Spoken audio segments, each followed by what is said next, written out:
Դիանա Գրիգորյանի «Վերջին զանգը» սերիալի նկարահանումները շարունակվում են, հեռուստադիտողները դիտում են ու քննարկում հեռուստասերիալի հերթական սերիան։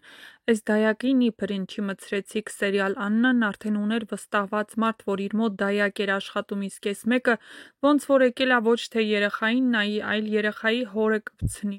Վերջապես ես գիտեի, որ Նոյն էնպիսին չէ, ինչպիսին է իրեն ցույց է տալիս, ընենց եմ ուզում Անգելն իմանա այդ մասին։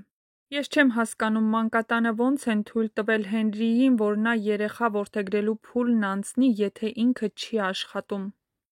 Մեկ այլ հեռուստադիտող էլ կարծում է, որ կրակոցը հենց Նոյի հարսանիքի ժամանակ է լինելու և հենց այդ տղան է կրակելու, ով վերջին սերիայում հայտնվում է։ Բա ինչքան եմ սիրում էս նոր դերասանին, բացահայտված գործերի մեջ էր խաղում, ափսոս, որ էստեղ ոնց որ բացասական դերում ա։ Ահա այսպիսին էին այսօրվա սերիայի մեկնաբանությունները, եթե համակարծիք չեք, ապա գրեք ձեր կարծիքները, յուրաքանչյուր կարծիք կարևոր է։